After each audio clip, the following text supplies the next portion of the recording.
तो last time हमने example शुरू की थी एक ज़ेबो की, जो मैं दोबारा स्क्रैच से मेरा ख्याल है बनाना शुरू कर दूं तो बेहतर है, ताकि हमारा एक कंप्लीट हो जाए। हम करना ये चाह रहे थे कि जो एक बिल्कुल पहला एग्जांपल प्रोजेक्ट है जिसके अंदर जो जिंक एफपीजे के अंदर प्रोसेसिंग सिस्टम यानी कि प्रोसेसर जिस पे आप सी पे कोड लिख के चला सकें वो भी चल रहा हो और थोड़ा सा कुछ हार्डवेयर भी साथ चल रहा हो, ठीक है। तो इसके लिए उन्होंने एक अच्छा रेफरेंस डिज़ाइन दिया हुआ है, गेटिंग स्टार्टेड विद ज़ेबो। अगर आप गूगल पे सर्च करेंगे ना तो आपको डिजिलैंड की साइट का एक वेब पेज मिल जाएगा। इधर क्योंकि नेट नहीं आ रहा तो मैंने पहले से डाउनलोड करके रखा हुआ है, तो मैं उसको खोल लेता हूँ, ठीक है। सो लेट से जो मैं पुराना बना रहा था उसको मैं डिलीट कर देता हूँ ताकि मैं स्क्रैच से बना लूँ। ओके, सो इधर कहीं पे getting started with zinc search आप करें, गेटिंग स्टार्टेड विद ज़ेबो, लेकिन वो जो पेज का नाम होगा वो शायद गेटिंग स्टार्टेड विद जिंक होगा, जो कि डिजिलैंड के क्योंकि ये बोर्ड है उन्होंने ये यहाँ से मुझे लगता है कोई चीज़ लूज है मे बी।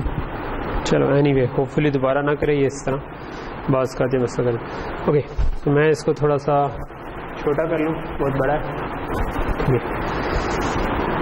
सो इसके अंदर उन्होंने ना एक रेफरेंस प्रोजेक्ट बनाने का पूरा तरीका बताया हुआ है कि आप क्या करेंगे। तो उसके बाद एक एग्जांपल चल जाएगी जो कि इंटरफेस कर रही होगी एलईडीज को आपके प्रोसेसिंग सिस्टम से, यानी कि जो आपका जिस आप सी में कोड लिख के उन एलईडीज को ऑन ऑफ कर सके, ठीक है। और स्विचेस के साथ कि अगर उन पे 1 या 0 आ रहा है स्विच पे तो हम उसको सॉफ्टवेयर के अंदर रीड कर सके। और इसके अलावा जो एक सीरियल पोर्ट आपकी होती है UART जिसको हम कहते हैं, जिस केबल के साथ हम कनेक्टेड हैं उसके थ्रू हम कम्युनिकेट भी कर सकें प्रोसेसिंग सिस्टम के साथ। यानी कि in essence you can do print F, ठीक है। यानी जो ये सी आउट आप करते थे ना, उस तरह सी में यूज़ होता है प्रिंट एफ, और वो आप प्रिंट एफ का Xilinx वाला वर्जन जो है वो आप चला सकेंगे। यानी कि आप एफपीजे पे काम करते हुए साथ साथ प्रिंट्स भी चीज़ों के लगा सकते हैं। तो मतलब एक 10-15 मिनट 20 मिनट लगा के हम इस लेवल तक बड़े आराम से पहुंच जाते हैं। ओके, सो अगेन मैं ये स्टेप्स मैंने किए थे, लेकिन मैं दोबारा कर रहा हूँ कि हमने सबसे पहले तो हम एक प्रोजेक्ट बनाएंगे, ठीक है। As always I don't know कि यहाँ पर ये न्यू प्रोजेक्ट पे फंस क्यों गया। अच्छा, आ गया। और उसमें हमको इसको नाम दे देंगे। मैं इसको लेट से कहता हूँ, लास्ट टाइम जो दिया था वही दे देता हूँ ज़ेबो फर्स्ट, कि हम पहला जो इसका गेटिंग स्टार्टेड कर रहे हैं तो मैंने इसको फर्स्ट कह दिया। उसके बाद हमने कहा कि RTL प्रोजेक्ट है, ठीक है, हमने यही सिलेक्ट किया। उसके बाद हमने बोर्ड्स में जाके क्योंकि ज़ेबो की बोर्ड फाइल्स हमने अटैच इसके अंदर इंस्टॉल की थी, जो कि मैंने पहले एक लेक्चर में बताया था कि बस वो एक फोल्डर के अंदर कॉपी ही करनी है। तो मेरा ख्याल है कि पिछले से पिछला लेक्चर था, आई गेस आप उसमें से जाके देख भी सकते हैं जब भी आपको ज़रूरत पड़े।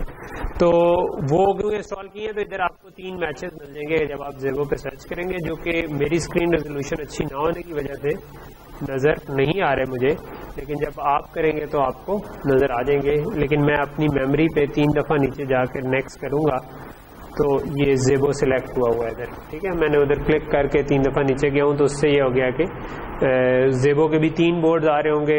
उनमें से जो सिंपल ज़ेबो है हमारी लैब में वो वाला है, तो हमने उसको सिलेक्ट कर लिया। तो ये हमारा पहला प्रोजेक्ट बन गया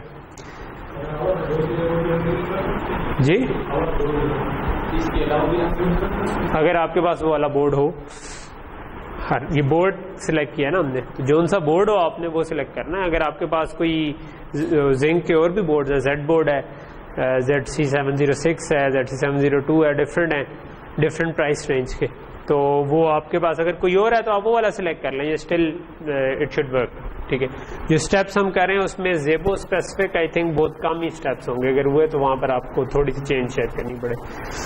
अच्छा, उसके बाद ये वाला जो फ्लो है इसके अंदर हम बजाय वेरिलॉग फाइल क्रिएट करने के हमने इसमें ये किया करेंगे कि हम एक ब्लॉक डिज़ाइन क्रिएट करेंगे, ठीक है।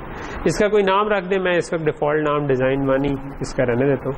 सो ब्लॉक डिज़ाइन से जिस तरह लास्ट क्लास में मैंने बताया था कि हम इसके अंदर ब्लॉक्स ऐड करते जाते हैं, खुद हमें कोड नहीं उनका लिखना पड़ता, बल्कि वो बने बनाए जो पहले से लोगों ने वेरीफाइड चीज़ें रखी हुई हैं, Xilinx वालों ने और कुछ उनकी थर्ड पार्टीज ने, वो हम यूज़ करें।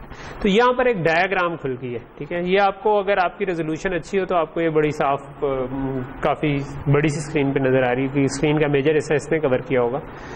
मैं इसको वैसे बाहर निकाल के बड़ा कर देता हूँ ताकि हम इसको देख सकें, ठीक है। फिर हम सबसे पहले, अब ये जो पूरा काम था कि एक प्रोसेसर बीच में कैसे डले क्या हो, वो इन्होंने ईजी कर दिया है कि आप इसमें प्लस करें और आप कह दें जिंक प्रोसेसिंग सिस्टम, ठीक है। तो इससे आपके पास जिंक का सिस्टम इसके अंदर लग गया, ठीक है। वो आपको भी दिखा देगा कि भाई ये जिंक प्रोसेसिंग सिस्टम आपके डिज़ाइन का पार्ट बन गया। तो ये वो डिज़ाइन है जिसके अंदर हम तारें जोड़े। यही काम हम जब वेरिलॉग कोड लिख रहे होते हैं तो ये तारें हम कोड में लिख लिख के जोड़ रहे होते हैं ना, कि जिस तरह हम पिन्स आपस में टाई कर रहे थे, मॉड्यूल का इंस्टेंस बनाते थे जिस तरह। तो ये एक तरह से मॉड्यूल का इंस्टेंस बन गया, यानी कि प्रोसेसिंग सिस्टम का इंस्टेंस बन गया, जो कि हार्डवेयर के अंदर एक्चुअल में प्रोसेसर एक आर्म का लगा हुआ। नेक्स्ट चीज़ है कि अच्छा आप इसकी तारों को कहाँ जोड़ें। ऑब्वियसली इसके लिए भी काफ़ी सारी आपको चीज़ें एक्चुअल में डाटा शीट्स पढ़ने की ज़रूरत होती है, लेकिन ये उन्होंने सिंप्लीफाई कर दिया कि ऊपर एक चीज़ दे दी है, रन ब्लॉक ऑटोमेशन, ठीक है। रन ब्लॉक ऑटोमेशन में वो कह रहा है कि बोर्ड की जो प्रीसेट वैल्यूज़ हैं उनके, वो तो मैं उसके हिसाब से चीज़ों को टाइप कर दूँ, क्योंकि बोर्ड हमने ऑलरेडी इसमें बोर्ड फाइल्स कॉपी की हुई हैं, तो इसको पता है कि उस बोर्ड की DDR किन पिनों पे लगी हुई है, इस बोर्ड की बाकी IOs किस पिनों पे लगी हैं। तो हम इसको सिंपल कहते हैं कि हाँ कर दो, ठीक है। तो हाँ कर दो कहते हैं, तो ये पूरा जो इसके साथ DDR के साथ इंटरफेस करना था वो काम हो गया, और उसके अलावा जो IOs के साथ उसने इंटरफेस करना था वो हो गया। हम करना ये चाहते हैं कि इसके अंदर कुछ टर्म्स हैं जो कि मैं शायद जब सिंथेसिस चल रहा हो फिर आपको एक्सप्लेन करना शुरू कर दूंगा, क्योंकि उस वक्त थोड़ा सा टाइम होगा हमारे पास, ठीक है। तो क्या कामरान ये पावर केबल नहीं थी? अच्छा अच्छा, मोबाइल का बैटरी हो तो रही है ना इस वक्त रिकॉर्ड। मैंने कहा ये ना हो कि मैं बोलता जा रहा हूँ और एंड पे हमें रिपीट टेलीकास्ट करना पड़ा, ठीक। ओके, सो हम करना ये चाहते हैं कि किसी तरह इसके साथ LEDs और स्विचेस को टाई कर दें, ठीक है। तो LEDs को टाई करने के लिए जो, या किसी भी ऐसे पेरिफेरल को टाई करने के लिए ना, इसके अंदर कुछ पोर्ट्स हैं जिनके साथ लिखा हुआ है GP और आगे 0 लिखा हुआ है इस वक्त, ठीक है। GP 0 के अलावा GP 1 2 3 भी हो सकती हैं जो बाय डिफॉल्ट इनेबल नहीं हुई, यानी कि अगर मैं इसको डबल क्लिक करूँ ना तो ये मुझे बहुत सारी ऑप्शन देगा जो कि मैं कन्फिगर कर सकता हूँ, ठीक है। ये पूरा उसने डिज़ाइन दिया हुआ है, मैं अभी इसको मैं अलग से कभी एक्सप्लेन करूँगा, लेकिन इनमें से आपके पास ऐसी ऑप्शन होगी कि यार GP स्लेव कितने चाहिए आपको। तो इस वक्त GP 0 चल रहा है सिर्फ, ठीक है। तो वैसे बाय डिफ़ॉल्ट इधर लगा तो नहीं हुआ, लेकिन उधर GP 0 नज़र आ रहा है, जो कि यहाँ पर आपके पास है। सॉरी वो M था, ये स्लेव था, मास्टर हमें चाहिए, ठीक है। M और S जो है ना वो मास्टर स्लेव है, लेकिन वो क्या है वो अभी डोंट वरी अबाउट, वो मैं आपको बता दूंगा क्या, ठीक है। और AXI क्या है वो भी मैं उसको ब्रीफली बता दूंगा क्या, ठीक है। लेकिन but this is the port MAXI GP 0, जिसके आगे प्रोसेसर ने अगर किसी चीज़ को एक्सेस करना है तो वो लग सकती है, ठीक है। और हमने अभी जो प्रोसेसर ने एक्सेस करना है वो करना है LEDs को या स्विचेस को, ठीक है, या पुश बटन्स को। तो ये इस एग्जांपल में हम 2-3 चीज़ों को, जब आपने इसके साथ किसी चीज़ को जोड़ना होता है ना, तो ये वाली जो है ना, ये इसमें आपको नजर आ रहा है कुछ सिंपल वायर्स बनी हुई है, कुछ के ऊपर कुछ डिफरेंट बना हुआ है। यहाँ पे प्लस लगा हुआ है, इसका मतलब है ये एक पूरी बस है, मल्टीपल सिग्नल्स हैं जो कि पूरी कम्युनिकेशन इस्टेब्लिश करते हैं, ठीक है। इनको आप खोल के देख सकते हैं, जिस तरह मैं इधर प्लस करूँ तो बहुत सारे सिग्नल्स हैं, ठीक है। But we don't need to worry about it, because वो इसके इस बस के हिसाब से कनेक्शंस खुद बना देगा। जहाँ पर AXI लिखा हो ना, तो AXI इज बेसिकली एक स्टैंडर्ड बस है ठीक है, जो आर्म के प्रोसेस के साथ अक्सर यूज़ होती है। एक ओपन स्टैंडर्ड उन्होंने बनाया था कि जब दो चीज़ों ने बात करनी हो तो कैसे करें, और उसकी कम्युनिकेशन का प्रोटोकॉल है जिसको हम AXI बस कहते हैं। ठीक है, इसके अलावा भी एम्बेडेड सिस्टम्स की डोमेन में बसेस एग्जिस्ट करती हैं, बट Xilinx के साथ आप आजकल डील कर रहे हो तो आप मोस्टली ये वाली बसेस को यूज़ करेंगे, AXI बस लगा दो, ठीक है, तो वो ऑटोमेटिकली इससे जोड़ देंगे। सो इसके साथ अब मैं जब मैंने LED या कुछ ऐसे ऐड करना हो ना, तो हम उसके लिए एक AXI डिवाइस हमें लगानी पड़ेगी जिसको हम AXI GPIO कहते हैं। ठीक है, तो जिस तरह अगर आप इसमें देखें ना, तो पहले स्टेप्स यही हैं कि आपने प्रोजेक्ट बनाया, उसके बाद जो पहला काम उसने करवाया है ना इस ट्यूटोरियल में, ये ब्लॉक डिज़ाइन भी हम बना चुके हैं, उसके साथ हम Zynq का प्रोसेसिंग सिस्टम भी ऐड कर चुके हैं और रन लॉग ऑटोमेशन भी कर चुके हैं। ठीक है, सो इस तरह की चीज़ हमें भी नज़र आ रही है। अब उसने कहा कि सबसे पहले इसमें ऐड करें AXI GPIO। ठीक है, तो ये एक और बना बनाया ब्लॉक आ जाएगा AXI GPIO। तो GPIO का मतलब होता है जनरल पर्पस इनपुट आउटपुट। ठीक है, कि हम इसके साथ general purpose input output block एक लगा रहे हैं, ये इसके थ्रू आप 2 वे कम्युनिकेशन कर सकते हैं कि GPIO के ज़रिए कि आप इस पर कोई 1 बिट 2 बिट 10 बिट लिखवा सकते हैं। ठीक है, आप खुद इसे कॉन्फ़िगर कर सकते हैं। और दूसरी साइड इसकी है AXI। ठीक है, ठीक, और AXI का मतलब है कि इसका मतलब है ये टाई हो सकती है विद प्रोसेसर। ठीक है, सो हम इधर आके अपने ब्लॉक डिज़ाइन पे जाते हैं और हम इसको थोड़ा सा जूम आउट करता हूँ मैं, तो मैं कहता हूँ कि थोड़ा ज़्यादा हो गया, नज़र तो आए कुछ, मैं इधर इंसर्ट कर देता हूँ। अच्छा, ये जो प्लस का साइन है ना, इसका एक शॉर्टकट कंट्रोल आई भी है। ठीक है, तो कंट्रोल आई से भी यही वाला मेन्यू आ जाएगा। मैं अक्सर ये यूज़ कर रहा हूँ, तो आपको अगर मैं क्लिक करता ना नजर आऊँ तो परेशान हो। ठीक है, आप हमेशा प्लस कर लें अगर आप याद नहीं रखना चाहते। तो मैंने GPIO लिखा तो इसने मुझे कह दिया AXI GPIO। ठीक है, सो इधर आपको नजर आ रहा होगा कि एक AXI बस है, ठीक है, और दूसरी तरफ GPIO है।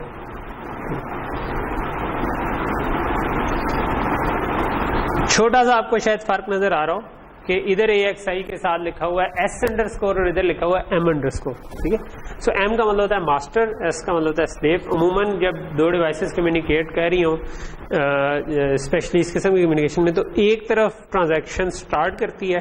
ठीक है, यानी कि ये बताएगा कि मैंने इसके ऊपर लिखना है, और वो इसके ऊपर इसके अंदर कोई रजिस्टर होगा जिस पे वो लिख देगा, और ये बताएगा कि मैंने पढ़ना है, तो उस रजिस्टर की वैल्यू वापस आ जाएगी। ठीक है, वो बस के पूरे सिग्नल्स होंगे, वो हम बाद में किसी टाइम डिस्कस करेंगे, लेकिन उसकी हमें परवाह करने की जरूरत नहीं क्योंकि इन्होंने ऑलरेडी इंटरफेस किया हुआ है। तो स्लेव जो है वो इनिशिएट नहीं करता, स्लेव सिर्फ रिस्पॉन्ड करता है। इसको जब वो कहेगा लिखना है, वो कहेगा अच्छा जी भेजो, क्या लिखना है, वो इस पर लिख देगा। तो ये इसको कहेगा कि पढ़ना है, ये ले जी ये वैल्यू पड़ेगी। ये खुद नहीं कहेगा अच्छा मुझे तो बताओ कि आपके पास फलां जगह पे क्या लिखा, ये नहीं होगा।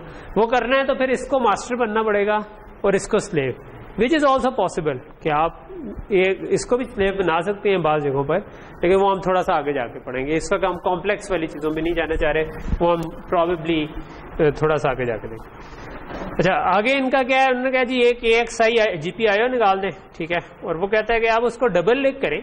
ठीक है, तो आपकी एक विंडो खुलेगी। जनरली आप इसके ब्लॉक्स को डबल क्लिक करेंगे ना, तो एक कॉन्फ़िगरेशन विंडो खुल जाती है जिसमें आप उसको सेट कर सकते हैं कि कैसे यूज़ करना है। जिस तरह मैंने अभी प्रोसेसिंग सिस्टम को डबल क्लिक किया और देखा कि यार कौन कौन सी इसमें पोर्ट्स इनेबल्ड है, तो इसी तरह मैं इसको डबल क्लिक करूँ तो ये खुल जाएगी। और इसमें ये कह रहा है इनेबल डुअल चैनल। ठीक है, उसको क्लिक कर दें IP कॉन्फ़िगरेशन में और उसको ओके कर दें। तो मैं भी ये स्टेप कर लेता हूँ, मैं इसको डबल क्लिक करता हूँ और इसने कहा IP कॉन्फ़िगरेशंस में जाएं, इसके अंदर कहीं पे लिखा होगा इनेबल डुअल चैनल। तो इनेबल डुअल चैनल मैंने किया और ओके कर दिया।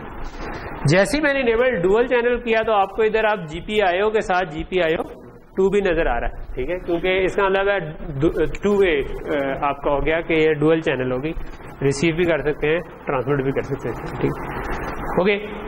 नेक्स्ट इसने क्या किया जी, अगला स्टेप उसने कहा कि आप ये करें कि एक और GPIO बनाएं जो पिछले 3.3 स्टेप किया है, लेकिन उसमें डुअल चैनल इनेबल ना करें। कर देते हैं। तो हमने सिंपल इंसर्ट ही किया था, कंट्रोल I प्रेस किया मैंने, और उसके बाद मैंने कहा GPIO और मैंने इसको कर दिया। और इस केस में उसने कहा कि इसको डुअल चैनल इनेबल ना करें, ये सिंगल चैनल ही रहने दें। ओके, अच्छा एक और चीज़ जो साथ साथ चल रही है ना, वो मैंने आपको बताया था, इधर TCL कंसोल पे आप अगर इसको देखने की कोशिश करें ना, तो जब भी मैं कोई चीज़ ऐड करता हूँ ना, तो ये जो ब्लू कलर में नज़र आ रही है ना, ये TCL कमांड्स है, ठीक है। अगर मैं इसको बड़ा कर दूँ तो जिस तरह create BDCell -type processing system, तो ये प्रोसेसिंग सिस्टम जब ऐड किया था तो ये हुआ था, ठीक है। तो जो इस पर ब्लू कलर की चीज़ें हैं वो आपकी TCL कमांड्स हैं। आप इन TCL कमांड्स को अगर साथ साथ सेव करते जाएं तो आप बाद में ये कर सकते हैं कि प्रोजेक्ट रिक्रिएट करना हो तो उस फाइल को नीचे इधर बस आके सोर्स जो भी फाइल नेम .tcl लिखेंगे तो वो सारा का सारे स्टेप्स करके वो दोबारा ब्लॉक डिज़ाइन आपके सामने बनाएगा, उसमें चीज़ें ऐड होंगी, सब कुछ बन जाएगा, ठीक है। एक्चुअली ये काम हम बाद में भी कर सकते हैं कि हम एक्सपोर्ट कर सकते हैं प्रोजेक्ट के TCL, ये मैं बीच में शायद एंड पे आके थोड़ा डिस्कस करूँ, लेकिन उसकी कुछ लिमिटेशंस भी हैं कि जो फाइलें बन चुकी होती हैं कुछ को हम नहीं चेंज कर सकते, कुछ को चेंज कर सकते। ओके, तो हमने 2 GPIO ऐड कर दिए, एक को डुअल चैनल रखा, एक को सिंगल चैनल रखा। ये 32 बिट के थे, तो आप बेसिकली क्योंकि हमारी 4 LEDs हैं, 4 स्विचेज हैं, तो हम उन 32 में से 4 बिट्स को यूज़ कर सकते हैं फॉर LEDs के साथ कम्युनिकेट करने के लिए, स्विचेस के साथ करने के लिए, एंड उसके साथ भी पुश बटन्स के साथ भी। तो हमने 3 चीज़ों के साथ कम्युनिकेट करना था। इसके 2 चैनल हैं, तो ये 2 चीज़ों के साथ तो ये कर लेगी। इनपुट वाली साइड पे आपने स्विचेस से इनपुट ले लिया, आउटपुट वाली साइड पे आपने LED को आउटपुट कर दिया, और जो पुश बटन है उसको आपने इस GPIO से कनेक्ट कर दिया, कर सकते हैं, ठीक है। अभी किया नहीं बट वो हम कर देते हैं। ओके, सो अब वो कह रहा है कि इसके बाद हम कनेक्शंस देना चाह रहे हैं, यही वाले जो मैंने भी बोले कि किसको किससे कनेक्ट करना है। तो उसके लिए भी बजाय खुद मतलब मैनुअली कनेक्ट करने के, इसमें ऑप्शन है कि आप ऊपर आ रहा होता है एक रन कनेक्शन ऑटोमेशन, जो कि आप ऑटोमेटिकली आपको सजेस्ट कर देता है कि यार किस चीज़ को किससे कनेक्ट करना है, ठीक है। जो चीज़ एक ही कोई चीज़ नज़र आ रही हो कनेक्ट होने वाली, तो वो कहेगा कि इसको वो दिखा दें। जहाँ पर उसको प्रेफर्ड ऑप्शन लगे, आप उसको चेंज करना चाहें तो चेंज कर सकते हैं। तो मैंने रन कनेक्शन ऑटोमेशन किया। अब इसमें ये आपको यहाँ पर वही GPIO नज़र आ रहे हैं, ठीक है। GPIO 0, GPIO 2, और फिर जो GPIO 1 बाद में ऐड किया था उसका भी GPIO, ठीक है। सो मैं इसमें सबको सिलेक्ट कर लेता हूँ लेट से, और GPIO 0 पे करता हूँ। तो GPIO 0 जो है और एक GPIO है, एक GPIO 2 है, ठीक है। इसने इस वक्त दोनों को बटन से कनेक्ट किया हुआ है। मैं ये नहीं चाहता। हम ऐसा करते हैं कि जिस तरह ट्यूटोरियल कह रहा है कि तो कह रहा है कि भाई GPIO पे जाएं और GPIO 0 के अंदर जो GPIO उसको बटन 4 बिट से कर दे, वो तो ठीक है। ये बटन 4 बिट से कनेक्टेड है, उसने बाय डिफॉल्ट यही उठाया कि मैं इसको करूँ। इसको फिर हम चाहेंगे प्रॉब्ली LEDs से कनेक्ट करना, तो नेक्स्ट इसने यही लिखा होगा, नहीं लिखा हुआ,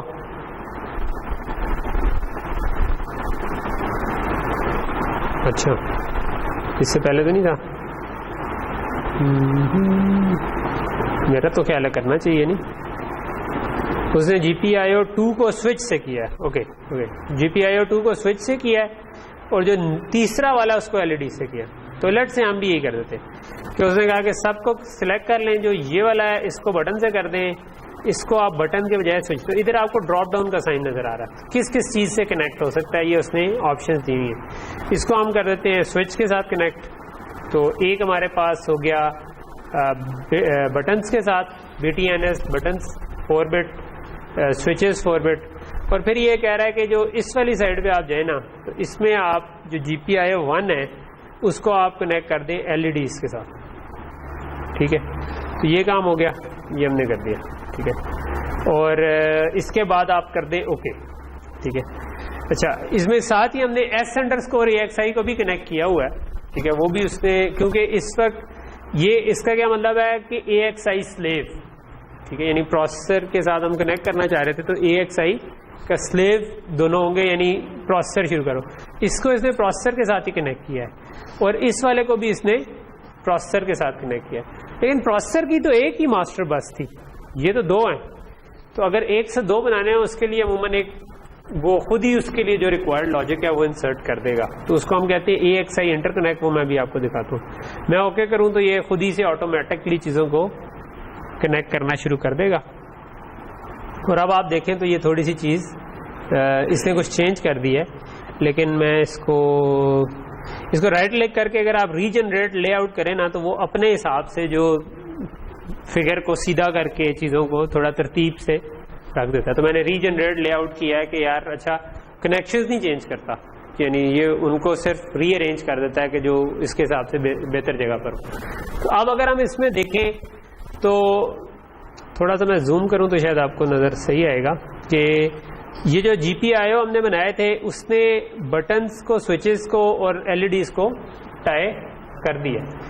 और उसके अलावा ये जो मैंने आपको बताया था कि मास्टर तो एक ही है, ठीक है, तो उसने दरमियान में एक लिखा है जिसके नीचे लिखा हुआ है AXI इंटरकनेक्ट। नीचे नाम लिखा होता है इसका, जो कंपोनेंट का नाम है, ऊपर जो नाम उस कंपोनेंट को आप देना चाहें वो दे सकते हैं। तो ये AXI इंटरकनेक्ट जो है ना, ये यूज होता है अगर एक मास्टर ने बहुत सारों से बात करनी हो तो हम वहां पर AXI इंटरकनेक्ट इंसर्ट कर सकते हैं कि ये वाला मास्टर है, आगे मैंने 10 स्लेव लगाने हैं, 10 लगा दूं, ठीक है। ऑब्वियसली मेरा ख्याल है कि 16 तक की लिमिट है इसकी, कोई लिमिट होगी एंड पे, और 16 से ज्यादा कर रहे हैं तो आप उसका जो 16वां है उसके आगे एक और AXI इंटरकनेक्ट लगा के आगे मजीद वाला लगा दे तो आप you can extend it this way, ठीक है।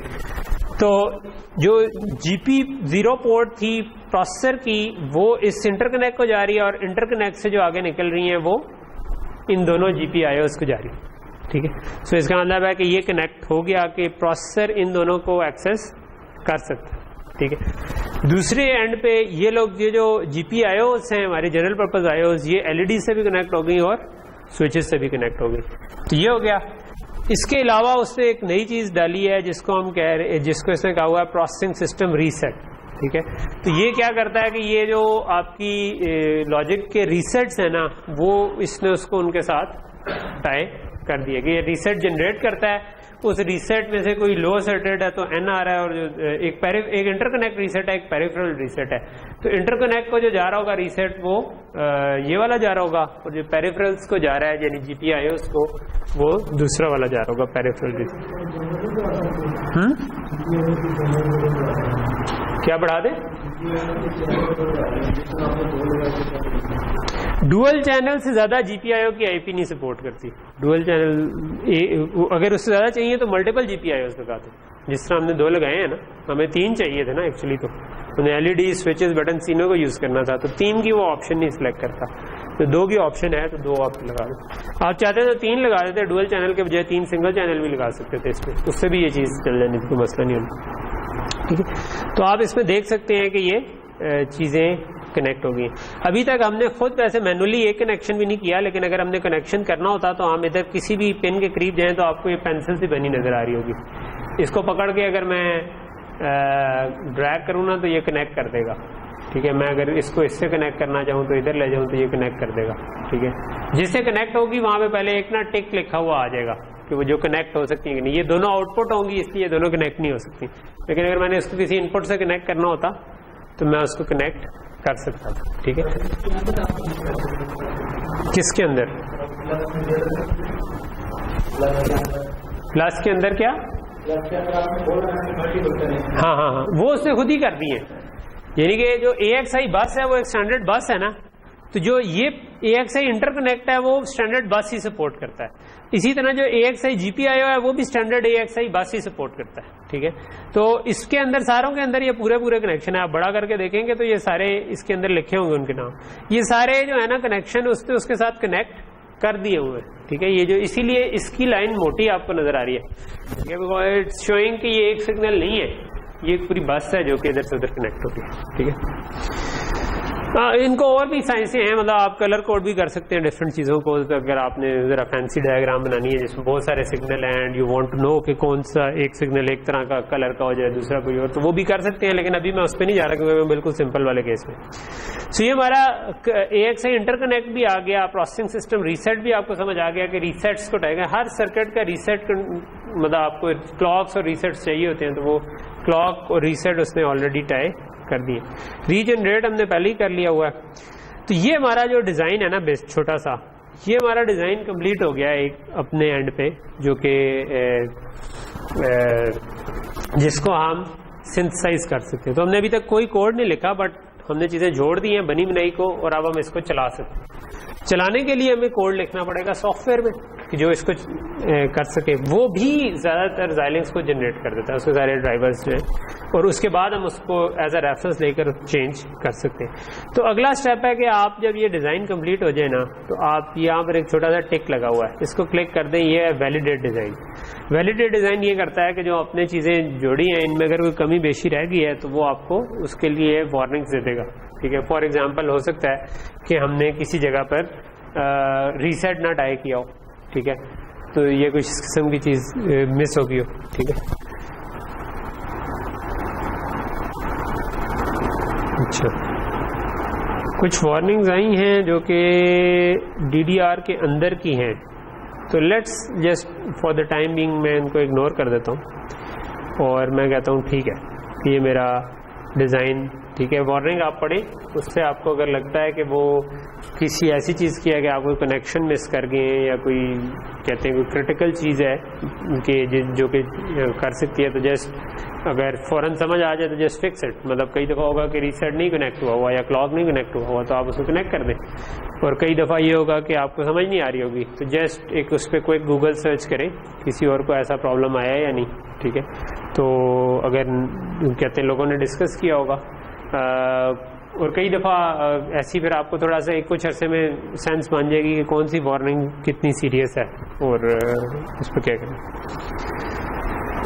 ओके, जब ये कर लिया हो ना, तो अब हम चाहते हैं कि ये जो हमने स्पेसिफिक हार्डवेयर बना दिया है, एक तो हम उसको सिंथेसाइज करना चाहते हैं, ठीक है। तो लेकिन सिंथेसाइज से पहले एक स्टेप होता है जिसको हम कहते हैं क्रिएट HDL रैपर, ठीक है। तो ये जो ब्लॉक डिजाइन बनता है ना, इसकी एक रैपर फाइल फिर Xilinx बना देगा, जो कि Verilog या VHDL जिसमें हम बनाना चाहें वो बना सकते हैं। तो उसके लिए हम क्या करते हैं, हम डिज़ाइन के ऊपर क्लिक करते हैं, ये जो इधर सोर्सेज की विंडो में ना आ रहे होते हैं आपके पास डिज़ाइन, ठीक है। लेट्स से ये डिज़ाइन आ रहा है, इसको राइट क्लिक करके हम कहते हैं क्रिएट HDL रैपर। ये हम अमूमन तब करते हैं जिस वक्त हमारा डिज़ाइन कंप्लीट हो गया हो। तो फिर हाँ, ये एक टॉप लेवल की Verilog फाइल बना देगा जिसके अंदर ये डिज़ाइन का इंस्टेंस बना हुआ होगा, ठीक है। तो ये इसी तरह ही चलता है, यानी कि आप डायरेक्टली ब्लॉक डिज़ाइन को नहीं करते, आपको एक HDL रैपर बनाना पड़ती है टॉप लेवल जिसके अंदर, जिसको फिर हम सिंथेसाइज करते, ठीक है। ओके, सो इसने आप ये देखें, ये एक Verilog फाइल बना दी है, .v लिखा हुआ आपको शायद इसके आगे नजर आ रहा हो छोटा सा, design1_. design1 वो नाम है जो प्रोजेक्ट, जो ब्लॉक डिज़ाइन का नाम मैंने रखा था, मैंने नहीं चेंज किया था, बाय डिफॉल्ट design1 था। अगर कोई और नाम रखा होता तो वो नाम _रैपर। और अगर मैं इसको खोल के देख लूँ तो इसके अंदर इन्होंने बड़ा कर लेता हूँ मैं, इसके अंदर आप अगर देखेंगे ना तो इसने सारे इंटरफेसेस वगैरह डाल के और इधर डिज़ाइन के साथ टाई किए हुए, ठीक है। तो ये सारी पिने हैं और कुछ IO बफर्स डाले हुए हैं जो कि ज़रूरी होते हैं जिस वक्त आप जनरली रैपर हम जब भी टॉप लेवल बना लेते हैं ना, तो जो इनपुट आउटपुट से डील करना हो ना, तो वहाँ पर हम अमूमन IO बफर्स लगाते हैं, और वो IO बफर्स कुछ तो बाय डिफॉल्ट ही इन्फर कर लेता है, कुछ हमें मैनुअली लगाने पड़ते हैं। तो ये उसने इस जगह पर जहाँ पर चाहिए थे वहाँ पर लगा दिए। तो हमने बेसिकली सिर्फ 2-3 IPs इंसर्ट की, उनको हमने कह दिया कि भाई इसको इससे कनेक्ट कर दो, इसको इससे कनेक्ट कर दो, एंड हमारा काम यहाँ तक हो गया। इसके बाद अब हमने जब रैपर भी क्रिएट कर लिया ना, तो इसके बाद हम बिट स्ट्रीम जनरेट कर सकते हैं। तो यानी कि ये पूरा RTL चल जाए, सिमुलेशन, सिंथेसिस और बिट स्ट्रीम जनरेट। तो ये मैं करूँगा, तो ये मैंने लास्ट क्लास में भी आपको बताया था कि जनरेट बिट स्ट्रीम जो है वो सिंथेसिस, अगर सिंथेसिस पुराना हो गया तो आपसे पूछेगा कि आपने पुराने सिंथेसिस के आगे चलना है या दोबारा करना चाह रहे हैं। मैंने कहा दोबारा करें, तो ये इसको सिंथेसिस करेगा, इम्प्लीमेंट डिज़ाइन करेगा और फिर बिट स्ट्रीम जनरेट करके दे देगा, जो कि एक बिट फाइल होगी जिसको .bit एक्सटेंशन होगी, जिससे हम FPGA को प्रोग्राम कर सकते हैं। पिछली दफ़ा हमने ये किया था कि FPGA को इधर से हार्डवेयर मैनेजर से प्रोग्राम किया था और उसको चला लिया था, ठीक है। अब हम ये चाहेंगे कि इसके ऊपर, क्योंकि इस वाले डिज़ाइन के अंदर एक प्रोसेसर भी है, ठीक है, तो प्रोसेसर जब आ जाता है तो उसके लिए जो सॉफ्टवेयर, उसके लिए C में कोई कोड लिखेंगे वो किसमें डेवलप करें, तो उसके लिए भी Xilinx ने पूरा एक, जिस तरह Visual Studio था ना, उस तरह का एक एनवायरनमेंट प्रोवाइड किया हुआ है जिसको हम कहते हैं Xilinx software development kit, XSDK, ठीक है। तो वो जब एक दफ़ा हमारी पूरी इम्प्लीमेंटेशन कंप्लीट हो जाए तो उस वक्त हम इसको कर सकते हैं। ठीक है, मेरी कोशिश ये होगी कि मैं आपको ना शुरू में, क्योंकि हम जिंक वाला पार्ट कर रहे हैं, तो इसको कई दफ़ा हार्डवेयर सॉफ्टवेयर को डिज़ाइन भी कहते हैं, कि यानी इकट्ठे डिज़ाइन कर रहे हैं, हार्डवेयर भी सॉफ्टवेयर भी, क्योंकि जिंक के ऊपर सॉफ्टवेयर चल रहा है और हार्डवेयर वाला पार्ट इसमें चल रहा है। ठीक है, सो बाय द टाइम ये सिंथेसाइज होता है, मैं आपको छोटा सा ओवरव्यू जो है ना वो इसका इधर दे देता हूँ। ठीक है, कि हम जिंक के अंदर ना एक तो प्रोसेसर लगा हुआ है। ठीक है, जो प्रोसेसर है ना उसको हम कहते हैं प्रोसेसिंग सिस्टम, या उसको छोटा कहकर पीएस भी कह देते हैं। ठीक है, यानी ये सेम एफपीजीए है जिसके ऊपर एक प्रोसेसर लगा हुआ है, और उसके अलावा आपके पास जो बाकी का हिस्सा है उसको हम कहते हैं प्रोग्रामेबल लॉजिक। जो एफपीजीए जो नॉर्मल होता है ना, फील्ड प्रोग्रामेबल गेट एरे। ठीक है, इसको हम कहते हैं पीएल इन शॉर्ट, इसको कहते हैं पीएस। इसके अंदर जो लगा हुआ है प्रोसेसर वो बेसिकली डुअल कोर है, यानी कि आप ये भी कर सकते हैं कि एक कोर पे एक चीज चला दें, दूसरी कोर पे दूसरी चीज चला। ठीक है, तो एक ही डाई पे होने का ये फायदा है, यानी एक ही आईसी पे होने का ये फायदा है कि ये एक दूसरे के साथ काफी स्पीडी कम्युनिकेशन इनकी हो सकती है। तो ये एक दूसरे के साथ बातचीत कैसे करेंगे, एक ये चीज है। उसके लिए जिस तरह हमने अभी देखा था ना कि M_GP0 AXI GP0 लिखा हुआ था, वो उस तरह की पोर्ट्स हैं। ठीक है, मल्टीपल पोर्ट्स हैं। अच्छा, जो दो तरह की पोर्ट्स हैं, एक के साथ लिखा होगा M_AXI और फिर उस पोर्ट का जो भी नाम होगा, मैं स्टैरिक लिख देता हूँ इधर। ठीक है, कुछ के साथ लिखा होगा S_AXI। ठीक है, इसके अलावा हो सकता है कि किसी जगह पर MM भी साथ लिखा हो। ठीक है, तो MM का मतलब होता है मेमोरी मैप्ड। ठीक है, जब दो बिफोर अंडरस्टैंडिंग कि ये कैसे काम कर रहा है स्पेसिफिकली, अगर मेरे पास कोई भी एक सिस्टम होता A और एक और सिस्टम होता B, इनके दरमियान मैंने बातचीत करनी है, तो कैसे करूं?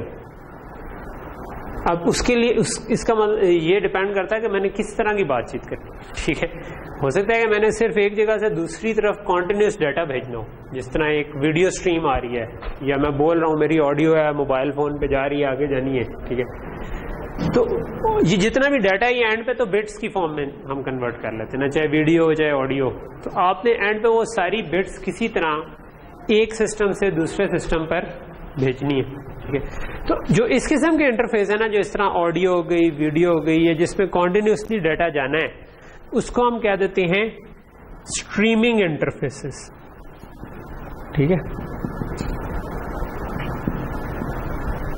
ठीक, ये बात समझ आ रही है कि इसको कहते हैं स्ट्रीमिंग इंटरफेस। ठीक है, अच्छा, एक और तरह की चीज होती है जो अक्सर ये प्रोसेसर्स में हमारे है कि प्रोसेसर जो है ना, वो आपने कोड लिखा हुआ है, C++ में कोड लिखा है, उसमें हम क्या करते हैं, वेरिएबल बनाते हैं, उनमें वैल्यूज लिखवाते हैं, उनमें पढ़ते हैं।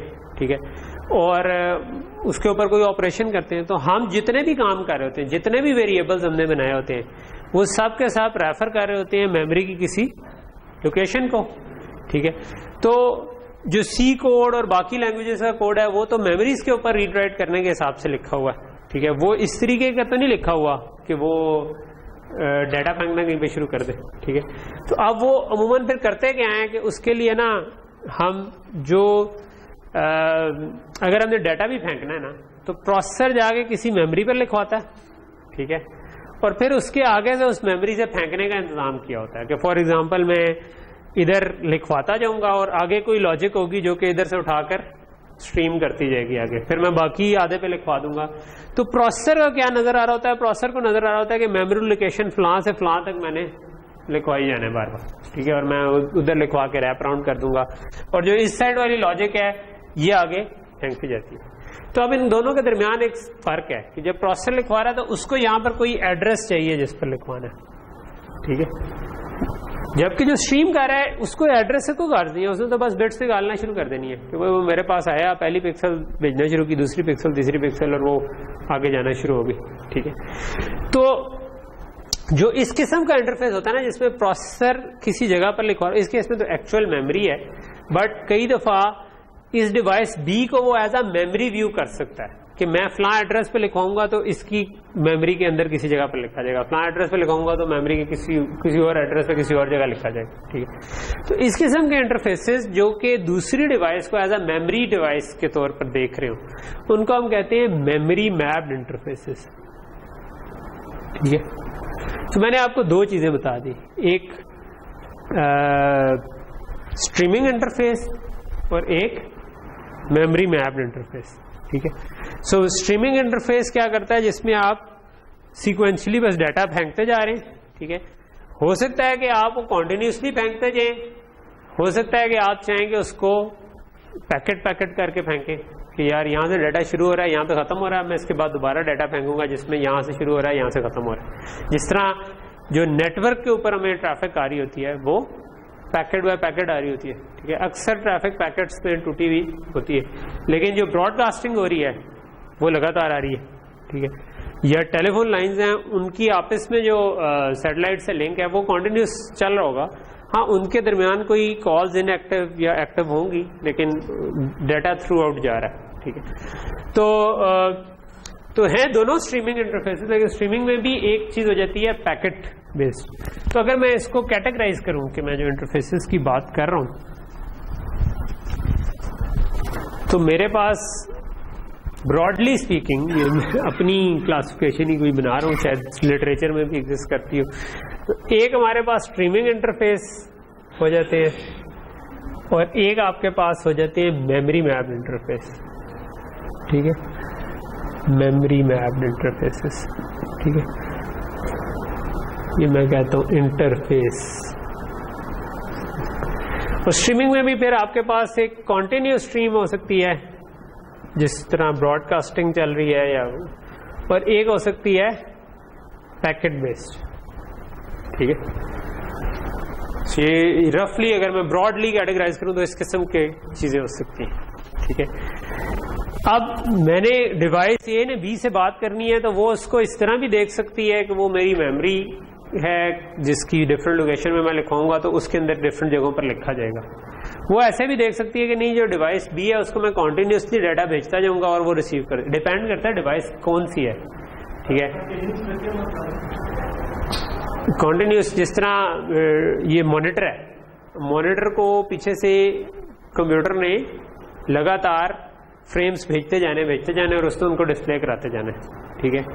तो मॉनिटर को गर्ज है कि मुझे बता दो कि यार पहली पिक्सल कब आ रही है, ठीक है। फिर जब वो एक लाइन खत्म हो जाए तो मुझे बता दो एक लाइन खत्म हो गई है, अगली लाइन पे आ जाऊं। जब सारी लाइनें खत्म हो जाए तो मुझे बता दो कि सारी लाइनें खत्म हो गई, ठीक है। तो उसका जो इंटरफेस होगा वो इस किस्म का होगा। जब भी आप पढ़ेंगे उसमें कोई स्टार्ट ऑफ फ्रेम होगा कि अच्छा एक लाइन शुरू हो गई है, ठीक है। फिर एंड ऑफ फ्रेम होगा, अगली लाइन शुरू हो गई है। फिर उसके बाद जब सारे खत्म हो जाएंगे वो पूरी जो इमेज का एंड ऑफ कॉलम्स का जो ये एंड ऑफ रोज आ जाएगा, ठीक है। कुछ इस किस्म का होगा, इसका वेरिएंट होगा हमेशा, ठीक है। तो वो कॉन्टिन्यूस है। इसके अलावा नेटवर्क ट्रैफिक जो है ना, वो भी, उसमें भी आपने एक कंप्यूटर में दूसरे को डाटा भेजना, तो उसमें कोई एड्रेस का तस्वर नहीं है भाई मैंने इधर से उसको भेजना था, मतलब लेट से कोई वीडियो भेज रहा था या मैंने कोई ईमेल भेजनी थी, तो अब वो ईमेल है वो एक तरफ से शुरू होगी दूसरी तरफ खत्म हो जाएगी। तो मैं चाहूंगा कि भाई ये ईमेल है, ये उसका सारा टेक्स्ट है, ले लो। हो सकता है मैं डिफरेंट पैकेट्स में तोड़ लूं, लेकिन दूसरे साइड में मैंने किसी मेमोरी के एड्रेस पे जाकर नहीं लिखवाना, ठीक है। तो इन इंटरफेसेस को जिसमें पैकेट्स इन्वॉल्व हो जाए उनको पैकेट बेस्ड कह सकते हैं। ये जो कॉन्टिन्यूस है वो लगातार ऑन रहते हैं, ठीक है। जिस तरह आपकी एनालॉग केबल आ रही है वो लगातार ऑन अभी से चल रही है, ठीक है। वो अगर किसी फनी खराबी की वजह से रुक जाए तो और बात है, लेकिन वो बेसिकली एक कॉन्टिन्यूस सिग्नल आ रहा है, वो पैकेट नहीं आ रहे। लेकिन अगर आपने वो नई वाली डिजिटल केबल लगा लिया है तो वो पैकेट बेस्ड है, ठीक है। वो उसमें वो जो वीडियो के भी फ्रेम्स बना कर भेज रहा है जिसको आप, क्योंकि वो नेटवर्क के साथ लगी हुई है, तो नेटवर्क से जो चीज़ आ रही है वो अमूमन पैकेट बेस्ड आ रही होती है। जो आपके पास जो एनालॉग केबल आ रही है वो कॉन्टिन्यूस स्ट्रीम आ रही है, ठीक है। या इसी तरह हमारी ऑडियो है वो सैंपल हम करना शुरू कर दें तो वो सैंपल होकर वो कॉन्टिन्यूस स्ट्रीम बन जाएगी, ठीक है। वो अच्छा, इन इंटरफेसेस पे आते हैं। हमारा बिट स्ट्रीम कंप्लीट हो गई है, तो हम पहले उसको देख लें, ठीक है। मैं ये वाले थोड़ा बीच में, क्योंकि सेंसस का टाइम लगता है तो उस टाइम हम टाइम को रोक नहीं सकते, वरना हम टाइम को रोक दें और फिर वहाँ से कंटिन्यू करें ब्रेक के बाद। अगर वीडियो सिर्फ उसको तो रोक सकते हैं, लेकिन क्लास है तो हम इसमें नहीं रोक सकते, तो हम उतनी देर में कोई नया टॉपिक बीच में छेड़ सकते हैं, तो इसलिए मैंने वो कर दिया। उसको मैं डिस्कस करूंगा क्योंकि ये अभी AXI के साथ हम अभी बात करेंगे उसमें क्या होता है। रिपोर्ट्स देख लेते हैं। मैंने आपको क्या बताया था लास्ट टाइम, कौन सी रिपोर्ट हमारे लिए अहम है? हमारे लिए अहम रिपोर्ट एक है टाइमिंग की, और उसमें हमने क्या देखना है? टाइमिंग रिपोर्ट में हमने क्या देखना है कि तमाम टाइमिंग कंस्ट्रेंट्स मीट हुए कि नहीं। एक लाइन इसमें नीचे लिखी होगी, all user specified timing constraints are met. अगर वो नहीं लिखी हुई तो फिर यहां पर लिखा हुआ आएगा, अगर वो अभी तो लिखा हुआ all user specified timing constraints are met, अगर वो ना मीट हो तो वो लिखा आएगा कि user specified timing constraints are not met. ठीक है, और फिर वो बताएगा इधर टाइमिंग समरी में कि क्या गलती आ रही है, और वो एग्जैक्टली आपको पाथ बताएगा कि किस पाथ पे कितना डिले बनता है। यानी जो हमारे सर्किट है उसके अंदर जो डिफरेंट एक पिन से दूसरे पिन पे सिग्नल जा रहा है, वो हर एक का पूरा पाथ कैलकुलेट करके आपको बताएगा। और वो एक और चीज है जो कि हम हो सकता है किसी अगली क्लास में करें कि जब टाइमिंग मीट नहीं होती तो फिर हम उसको कैसे देखते हैं और फिर उसका क्या हल होता है। बास का हल पॉसिबल नहीं होता, लेकिन most of the times possible होता है। तो ये टाइमिंग मीट होगी है, तो इसका मतलब है अब हमारी बिट स्ट्रीम बन चुकी होगी। ठीक है, और अब मैं इसको, क्योंकि अब डिजाइन हमारे लिए उतना इंपॉर्टेंट नहीं रहा, तो अब हम सॉफ्टवेयर इसका लिखना चाहते हैं। इसका सॉफ्टवेयर लिखने के लिए हमें क्या करना होगा कि हम इधर से सबसे पहले, मैंने आपको बताया था कि वो अलहदा से डेवलपमेंट एनवायरनमेंट है जो कि विजुअल स्टूडियो टाइप का, क्योंकि हमने सी कोड टाइप की चीज लिखनी है। तो हम इधर से आके करते हैं, कहाँ गया, कहीं पे एक्सपोर्ट हार्डवेयर आ रहा है, इसके नीचे नजर ही नहीं आ रहा। और इसको क्या हल किया जाए जी? कोई तरीका है कि जिससे मैं नीचे ले जा सकूं?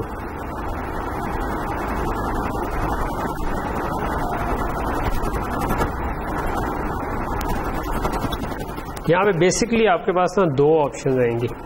ठीक है, मैं आपको इधर से बता देता हूँ क्योंकि मेरे पास इधर सम हो ना वो मेन्यू में उसके नीचे नहीं आ रही, लेकिन अगर हम अपनी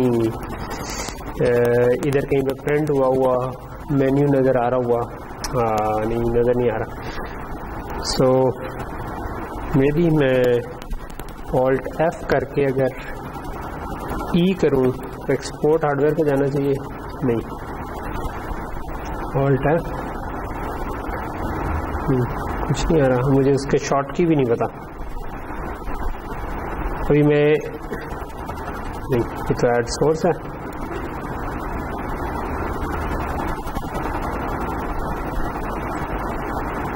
नहीं। अब मैं इसका मेन्यू कहाँ से निकालूं, ये एक इशू है। अच्छा, इसके अंदर ना एक जगह पर लिखा होगा, मैं आपको बता देता हूँ, मैं उसका तरीका कर लेता हूँ। वो आप फाइल में जाए ना तो एक जगह लिखा हुआ एक्सपोर्ट, उससे एक नई वो आगे मेन्यू निकलेगा जिसके ऊपर लिखा होगा एक्सपोर्ट हार्डवेयर। ठीक है, मैं उसको क्लिक करने के लिए ये कर सकता हूँ कि मैं एक सेकंड के लिए इसको निकालूं यहाँ से, तो मेरे पास ये फुल स्क्रीन पे नज़र आना शुरू मुझे हो जाएगा, आपको नहीं नज़र आ रहा होगा। ठीक है, तो मैं ये क्लिक करके इसको वापस लगा देता हूँ क्योंकि अभी मेन्यू से मैं क्लिक नहीं कर पा रहा। तो मैं अभी फाइल पे गया हूँ, उसमें नीचे एक्सपोर्ट की ऑप्शन आ रही है। ठीक है, मैं आपको ज़ुबानी कमेंट्री से बता देता हूँ, और उसके अंदर एक्सपोर्ट हार्डवेयर की ऑप्शन आ रही है जिसको मैंने क्लिक कर दिया। ठीक है, होपफुली, वैसे बास का जब ये चेंज होती है इसकी रेजोल्यूशन तो विवाडो क्रैश भी कर जाता है, होपफुली नए वेरिएंट में ये मसला ना हो और मैं ये देख सकूं। नहीं हुआ जी, क्रैश नहीं हुआ, तो इसका मतलब अच्छा। तो एक्सपोर्ट हार्डवेयर जब मैंने किया ना तो ये वाली ऑप्शन मेरे पास सामने आई कि आप एक्सपोर्ट करना चाहते हैं।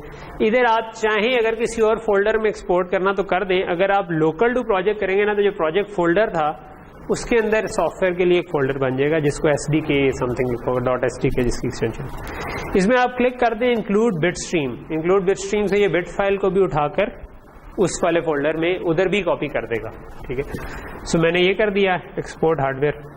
ठीक है, और फिर इसके बाद हम फाइल में ही ना एक ऑप्शन होगी लॉन्च एसडीके की, ठीक है। सो वो करने के लिए मुझे 1 सेकंड के लिए इसको उतारना पड़ेगा, तो मैं इसको 1 सेकंड के लिए उतारता हूँ, ठीक है। और वो एक्सपोर्ट से नीचे एक ऑप्शन है लॉन्च एसडीके, ठीक है, वो मैंने क्लिक किया है। तो लॉन्च एसडीके जब क्लिक किया तो मेरे पास अगेन इस तरह की ऑप्शन आई है कि क्या जो सॉफ्टवेयर डेवलपमेंट टूल है उसको किस जगह पे एक्सपोर्ट किया है और किस जगह पर उसकी वर्क स्पेस होगी। एसडीके को वर्क स्पेस वगैरह चाहिए होती है पर। तो अभी जो हम इस कोर्स में कर रहे होंगे उनमें मोस्टली में आप इसको लोकल टू दी प्रोजेक्ट ही रख लें, लेकिन बेसिकली आप अगर इधर कोई और पाथ दे देंगे तो उस जगह के फोल्डर पे जाकर आपका प्रोजेक्ट क्रिएट हो जाएगा। इसको अगर करें ना तो अब ये आपकी एक और नया एप्लीकेशन खुल जाएगी जिसको हम कहते हैं software development kit SDK, Xilinx SDK, XSDK was तक कहते हैं, जिसके अंदर हम ये काम कर सकते हैं, ठीक है। अगेन बहुत सारा काम इसने सारा का सारा जो ड्राइवर से रिलेटेड था वो सारा इसने आपके लिए पहले से हैंडल करके रखा हुआ है। आपको इसमें कोई चेंज हम मतलब मज़े हैं हमारे कि बस इसको हमने लॉन्च किया है और हम छोटा सा कोड लिखेंगे और उसके बाद वो एलईडी से भी इंटरफेस हो जाए और बाकी चीज़ों से भी होपफुली अगर हो जाए तो।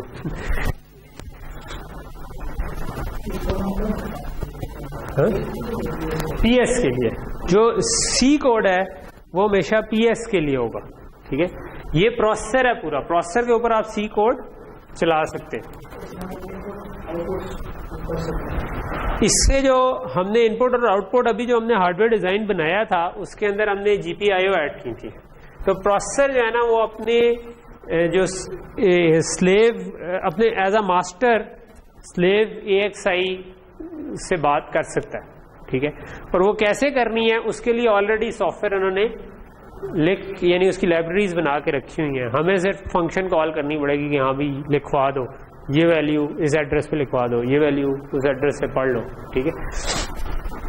तो अब ये उसने सॉफ्टवेयर डेवलपमेंट किट लॉन्च की और उसके बाद ये अब हार्डवेयर स्पेसिफिकेशन इंपोर्ट कर रहा है। नॉर्मली एक फाइल इससे बनती है जिसको हम कहते जिसकी एक्सटेंशन होती है .hdf, ठीक है, जिस तरह इधर लिखा हुआ है system.hdf और उसमें उसी को मुझे यूजर इंटरफेस पे लिखा हुआ है, लेकिन एक्चुअली इसमें इंफॉर्मेशन अगर आप इसको नोटपैड में खोलने की कोशिश करेंगे तो शायद ना खुले क्योंकि ये बाइनरी फाइल होगी।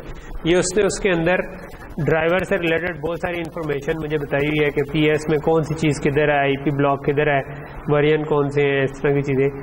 For the time being we don't need to go into it, ठीक है। हमें इसमें से कुछ चीज़ें कभी थोड़ा सा आगे जाके यूजफुल हो जाएंगी। फॉर एग्जांपल कि हम डिफरेंट एड्रेसेस पे डिफरेंट चीज़ें रखेंगे तो हम चाहेंगे कि हमें पता हो कि उसका एड्रेस क्या है सॉफ्टवेयर लिखने वाले को और वो फिर कहाँ से देखेगा। और उसके साथ इसने ना यहाँ पर कुछ ना कुछ अपनी फाइलें प्रोसेसिंग, क्योंकि प्रोसेसर को ऑन करने के लिए कुछ इनिशियलाइजेशन के काम होते हैं, वो ऑलरेडी इसने करके उसका कोड बना दिया। अच्छा, अब नेक्स्ट चीज़ है कि आगे क्या करें। ये तो उसने बना दिया खुद से।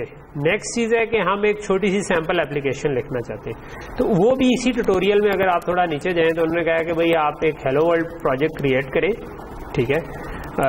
और उसके अंदर ना इन्होंने नीचे एक कोड दिया हुआ है कि आप इसको कॉपी पेस्ट कर दें तो असली तौर पर वो चल जाना, ठीक है। और हम इस कोड को थोड़ा सा फिर देखेंगे। सो आप इसमें जाएँ अगेन, अब ये सॉफ्टवेयर है, इसका एक अलग से प्रोजेक्ट बनेगा, ठीक है। जिस तरह हार्डवेयर प्रोजेक्ट था तो ये आप सॉफ्टवेयर प्रोजेक्ट है, ये सी कोड वगैरह लिखते हैं, ठीक है।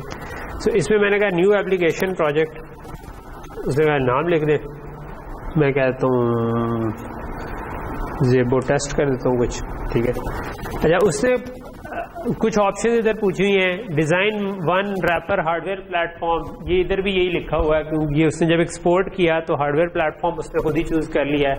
PS7 Cortex 9.0, ये इसके ऊपर मैंने बताया डुअल कोर हैं, तो इसने कोर 0 सिलेक्ट की हुई है, हम कोर 1 भी सिलेक्ट कर सकते हैं। अगर हमने एक एप्लीकेशन कोर 0 पे चलानी है, एक कोर 1 पे, तो तब हम शायद ये कर सकेंगे।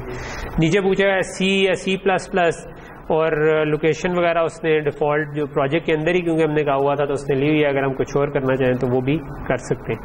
अच्छा, इधर जो स्टैंड अलोन आ रहा है, इधर भी आपके पास एक ऑप्शन आ रही है स्टैंड अलोन, और फिर उसके बाद फ्री आर्टॉस, Xilinx और Linux। आपकी जो एप्लीकेशन बनती हैं नॉर्मली जब हम विजुअल स्टूडियो में बना रहे होते हैं वो तो चलनी होती है विंडोज़ के अंदर, ठीक है। तो उसमें तो डिफॉल्ट एजम्पशन यही होती है कि भाई एक ऑपरेटिंग सिस्टम इंस्टॉल है और उसके ऊपर ही एप्लीकेशन चलनी है। जब आप एम्बेडेड एप्लीकेशन कोई बना रहे हो, जिस तरह इस केस में बना रहे हैं, तो इस प्रोसेसर के ऊपर दोनों ऑप्शन है। चाहे तो आप इसके ऊपर लाइनक्स इंस्टॉल कर लें और लाइनक्स चला दें और लाइनक्स के ऊपर ऐप चले, चाहे तो आप सिर्फ उस प्रोसेसर के ऊपर आपकी ऐप चले और कुछ भी ना चल रहा हो। तो जो स्टैंड अलोन है, इसका मतलब है कि ये स्टैंड अलोन है, इसके ऊपर कोई ऑपरेटिंग सिस्टम नहीं है। ये जो मैं ऐप बनाऊंगा यही बस इसके ऊपर चलेगी, ठीक है। और इसको बाज का बेयर मेटल भी कहते हैं, ठीक है। बेयर मेटल एप्लीकेशन है कि यानी आपके प्रोसेसर के ऊपर सिर्फ यही एप्लीकेशन चले, ठीक है। तो अगर आपने लाइनक्स के ऊपर चलानी होती तो फिर आपको इधर लाइनक्स सिलेक्ट करना था और उससे जो फिर आपकी एग्जीक्यूटेबल बनती वो उसके ऊपर चल सकती थी। नेक्स्ट किया, नेक्स्ट में इसने डिफरेंट ऑप्शन दी हुई है कि क्या क्या बना सकते हैं, लेकिन एम्प्टी एप्लीकेशन भी बना सकते हैं, बट वी वांट हम एक हेलो वर्ल्ड टाइप की एप्लीकेशन बना लेते हैं, ठीक है। क्योंकि हमारा सी में सबसे पहला प्रोग्राम जो है वो अक्सर हेलो वर्ल्ड ही हम लिख रहे होते हैं, तो हम कहते हैं जी हेलो वर्ल्ड का डन।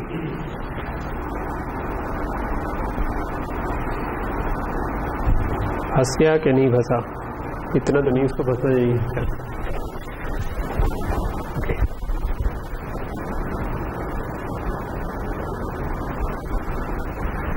अच्छा, अब मैंने उसका नाम रखा था Zebo_test। तो इसने दो चीजें बना दी है। एक बोर्ड सपोर्ट पैकेज, जो BSP लिखा हुआ वो बोर्ड सपोर्ट पैकेज है, और उसके अलावा उसने Zebo_test वो प्रोजेक्ट है जो कि मैं हार्डवेयर के ऊपर चला सकता हूँ।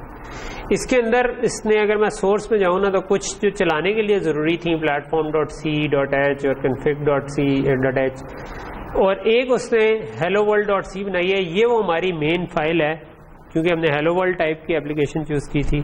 तो इसके अंदर अगर मैं देखूँ तो इसमें सिंपल प्रिंट हुआ है हेलो वर्ल्ड, ठीक है। उसने प्लेटफॉर्म को इनिशियलाइज किया, हेलो वर्ल्ड प्रिंट किया, प्लेटफॉर्म को क्लीन अप कर दिया, ठीक है। तो अभी सिर्फ ये कोड है। इसके अंदर अगर मैं कोई और कोड लिख के उसमें से कोई चीज़ प्रिंट करवाना चाहूँ तो मैं प्रिंट एफ तो नहीं, अलबत्ता प्रिंट यूज़ करके उसको प्रिंट करवा सकता हूँ, ठीक है। बट हम अभी ये प्रिंट वाली एप्लीकेशन नहीं यूज़ करना चाहते हैं, हम चाहते हैं कि LEDs और स्विचेस वाली एप्लीकेशन करें। उसके लिए उन्होंने यहाँ पर नीचे कोड दिया हुआ है। उन्होंने कहा कि जी ये जो नीचे कोड है ना, ये कॉपी पेस्ट कर लें, ठीक है। ये इस रेफरेंस डिज़ाइन का कोड है। ये तो सारा, चलो मैं कमेंट समेत ही कर लेता हूँ। ज़्यादा नीचे आ गए।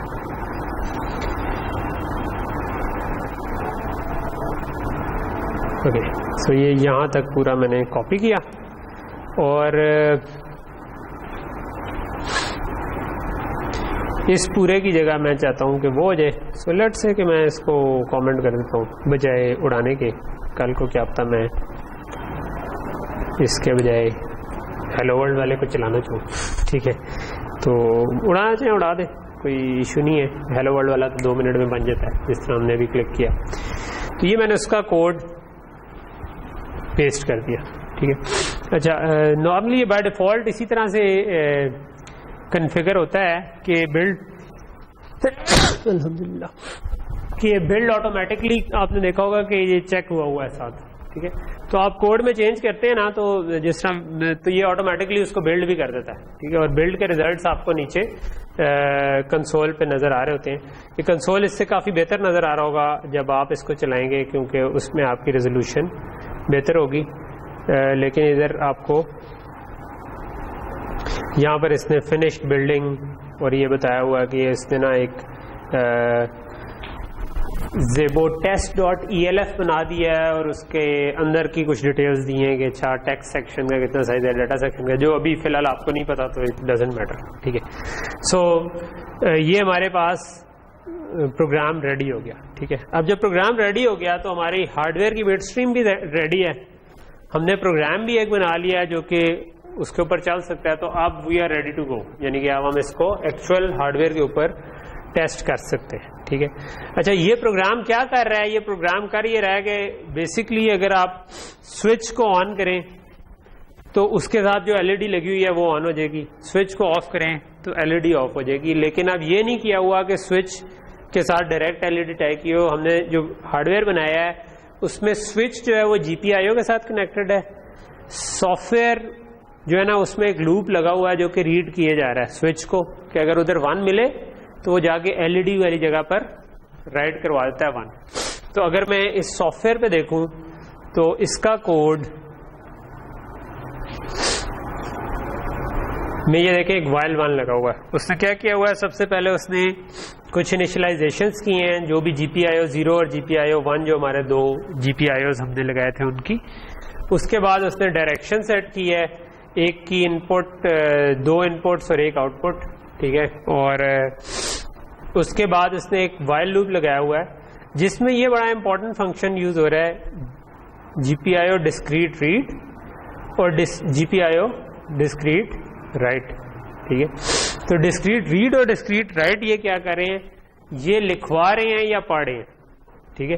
सो इसने डिस्क्रीट रीड में क्या किया है, इसने स्विच डाटा रीड किया, ठीक है। स्विच डाटा का क्या मतलब है, इसने ऊपर एक वेरिएबल बनाया है स्विच डाटा, एक इंटीजर बनाया स्विच डाटा, एक इंटीजर बनाया बटन डाटा, कि बटन की वैल्यू इस वक्त क्या है, स्विच की वैल्यू इस वक्त क्या है, ठीक है। जब आपने बटन की वैल्यू पढ़नी है या स्विच की वैल्यू पढ़नी है, आप इधर लूप में जाके क्या करेंगे, डिस्क्रीट रीड करेंगे। तो जोन सा GPIO अगर बटन वाला था तो बटन से रीड हो जाएगा, अगर स्विच वाला था तो स्विच से रीड हो जाएगा, ठीक है।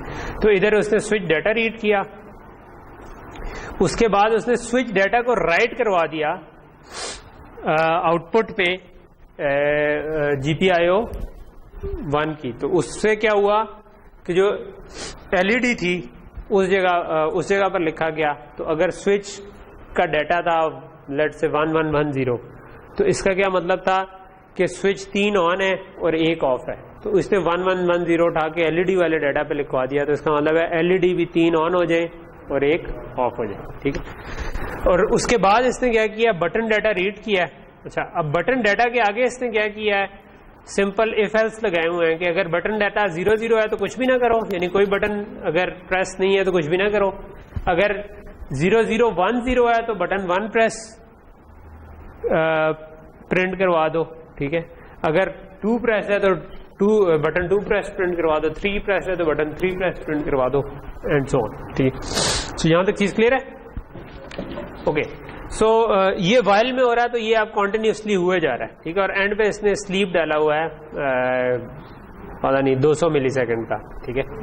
सो 200, क्योंकि ये 200,000 माइक्रोसेकंड है, यू स्लीप का मतलब माइक्रोसेकंड का स्लीप, ठीक है। तो ये आपके पास 200 मिलीसेकंड के बराबर हो जाएगा। तो 200 मिलीसेकंड का बीच में स्लीप डाला होगा। तो ये यानी ये चलती हुई चीज हमारे पास तकरीबन तैयार है, लेकिन उसको कहने से पहले मुझे इसको चलाना चाहिए। और चलाने के स्टेप्स मैंने आपको बताए थे कि ज़ेबो को खोले, कामरान इस तरफ आप जाग जाए, बोर्ड की तरफ कैमरा कर दे, ठीक है। तो कामरान को मुझे लगता है काम कर करके थक गया, नींद आ गई है। सो अगेन मैं लाइट ऑन कर देता हूँ और वो फिर भी पढ़ा जा रहा है मेरा ख्याल है जितना पढ़ना होगा। तो मैं कर ये रहा हूँ कि USB जो है इसको USB की स्लॉट में मैंने डाला और USB केबल को इसके अंदर UART प्रोग्रामिंग की जो स्लॉट थी उसके ऊपर लगाया, ठीक है। और मैंने इसके बाद ऑन कर दिया, रेड लाइट ऑन हो गई लेकिन ग्रीन नहीं ऑन हुई, जो कि डन की बिट इसके साथ ही है। अच्छा, जब आप इधर से इसको प्रोग्राम करना चाहें ना तो तब आप इधर भी ये SDK के अंदर, ठीक है, ये कामी उस स्क्रीन पे जाना तो उधर ना, इधर आपको ये एक बटन नजर आ रहा होगा प्रोग्राम FPGA का, ठीक है, उस वाली स्क्रीन पे ही हो कामरान, ठीक है। तो उधर आपको ये प्रोग्राम FPGA का नजर आ रहा होगा, ठीक है। सो आप इसको अगर क्लिक करें ना तो ये भी, क्योंकि हमने एक्सपोर्ट हार्डवेयर करते हुए बिट स्ट्रीम एक्सपोर्ट की थी तो SDK के फोल्डर में पड़ी हुई है, इसने बाय डिफॉल्ट वहां से उठा ली है। अगर मैं इसको प्रोग्राम करूंगा तो ये FPGA को प्रोग्राम कर देगा, ठीक है। सो ये देखें डन की LED ग्रीन हो गई। अच्छा, अब अगर मैं ये प्रोग्राम रन करना चाहता हूँ, ठीक है, तो मैं इस प्रोजेक्ट के फोल्डर पे जाऊंगा, जो स्क्रीन पे वापस जाएंगे कामरान, मैं उधर से बताता तो साथ साथ आपको इधर उधर मूव करना पड़ेगा, कोशिश करें बहुत ज़्यादा जंपी ना हो, ठीक है। तो ज़ेबो टेस्ट मेरा प्रोजेक्ट था, इसको राइट क्लिक करूँ तो इसमें एक रन एज की ऑप्शन आ रही है, launch on system debugger hardware, ये वैसे यहाँ पर भी आ रही होती है, ठीक है। यानी कि मैं इधर run as launch on system debugger hardware भी यहाँ से भी कर सकता हूँ, और इस प्रोजेक्ट को राइट क्लिक करके प्रोजेक्ट फोल्डर को run as launch on hardware,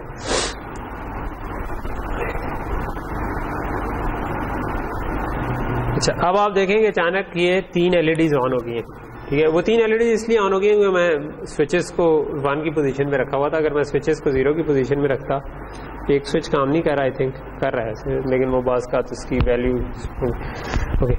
तो ये अगर मैंने सारे स्विच 0 कर दिए हैं तो ये 0 है। स्विच 1 को मैंने 1 किया तो LED ऑन होगी, 0 किया तो ऑफ हो गई। स्विच 2 को 1 किया ऑन होगी, ठीक है। स्विच 2 जो है ना हमारा, ये थोड़ा गड़बड़ी है कि ये 0 पे वापस सही नहीं जाता, ठीक है, लेकिन बाकी स्विचेस ठीक काम करें, ऑन ऑफ। इसको जोर की करना पड़ता है 0 पे लाने की, ठीक। तो ये चीज़ हमें मतलब वैसे तो हार्डवेयर पॉइंट ऑफ व्यू से ये कोई बड़ा काम नहीं है कि आप एक स्विच से LED ऑन कर दें। अगर हम डायरेक्ट टाइप भी कर देते तो हो जानी थी, लेकिन पॉइंट क्या है कि हमने एक पूरा C कोड लिखा है जो कि इंटरफेस कर रहा है सारी चीज़ों के साथ। यानी कि अब मैं स्विच के साथ कोई और काम करना चाहूँ तो मैं कर सकता हूँ, क्योंकि मुझे हार्डवेयर में पता है मैंने Xilinx डिस्क्रीट रीड करना है तो मुझे चारों स्विचेस पे जो डाटा आ रहा है वो पता चल जाएगा। उसकी बेस पे मैंने कोई लेट्स से कि कोई मोटर कंट्रोल करनी थी तो मैं किसी और GPIO लगा के इन पिनों के साथ टाई कर सकता हूँ। ये जो PMOD कनेक्टर है, ठीक है, मैं 1 लिखवा दूंगा तो उधर 1 जाना शुरू हो जाएगा। फिर मैं थोड़ी देर स्लीप लगाऊं 20 माइक्रोसेकंड या 20 मिलीसेकंड, उसके बाद मैं उसको 0 कर दूं तो मोटर का 1 से 0 हो जाएगा।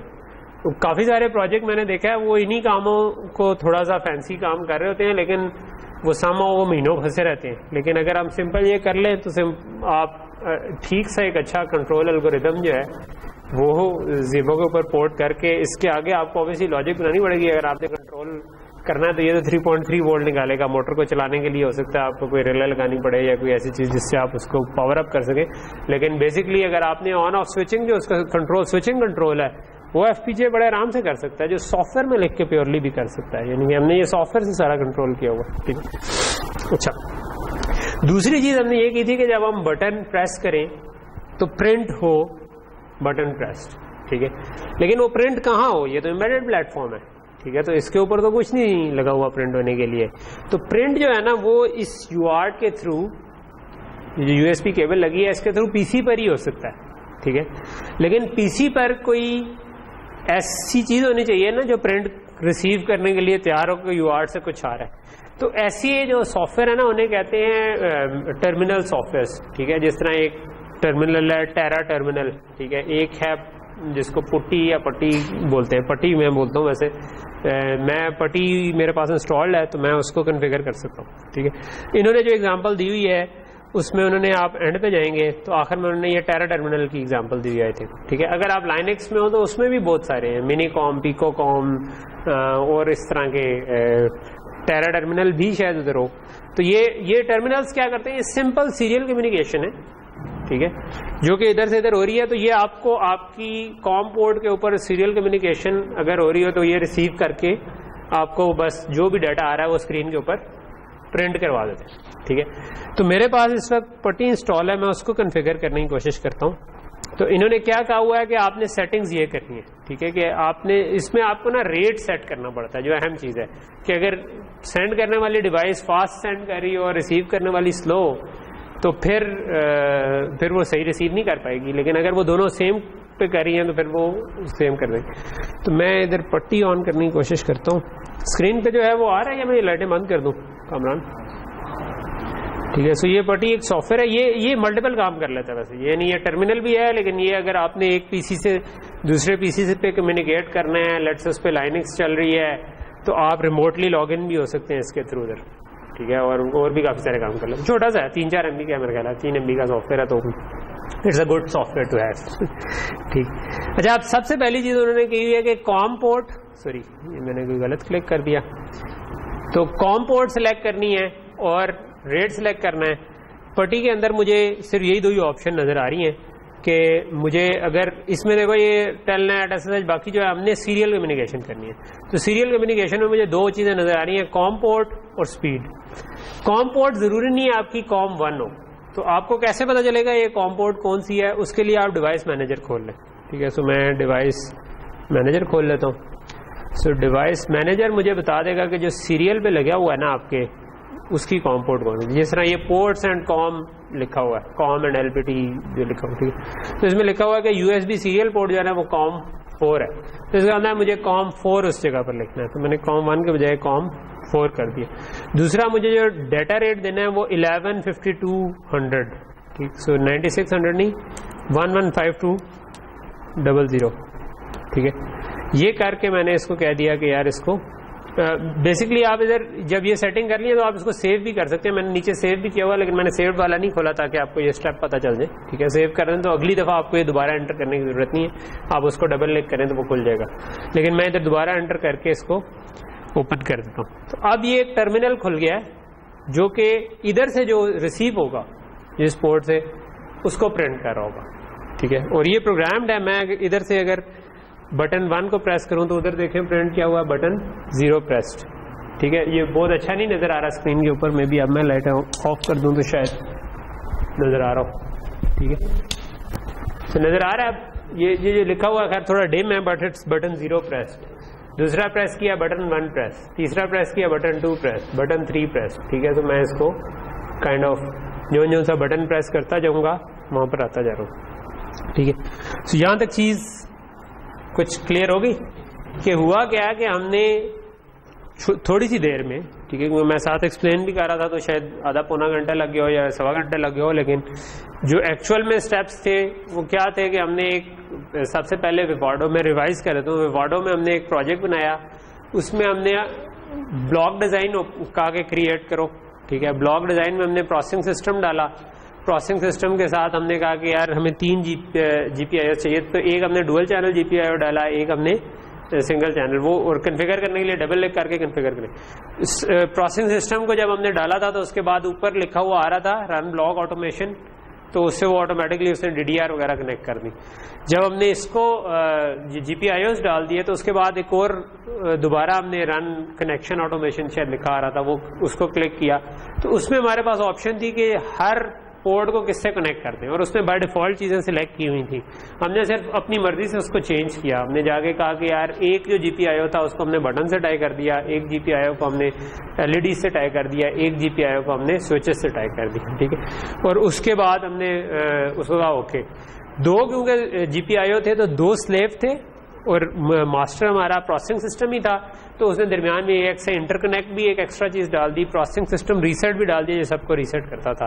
और इस केस में उसने सारे के सारे कनेक्शन खुद ही कर दिए, ठीक है, क्योंकि हमने कनेक्शन ऑटोमेशन कहा था और हमने जाके देखा और कोई हमने वैलिडेट डिजाइन पे क्लिक किया तो उसने वैलिडेट करके बता दिया कि भाई कोई एज सच कुछ वार्निंग्स थी, लेकिन कनेक्शन की कोई वार्निंग उसमें नहीं थी कि यार कोई चीज़ मिसिंग रहेगी, वरना कई दफ़ा मिसिंग रहेगी। तो ये जो कनेक्शन है ये नॉर्मली हम खुद लगा रहे होते हैं, यानी कि ये कनेक्शन ऑटोमेशन से हम मोटे मोटे कनेक्शन दे देते हैं, बाकी जो हमारी चीज़ें होती हैं उनको हम खुद कनेक्ट कर लेते हैं, ठीक है।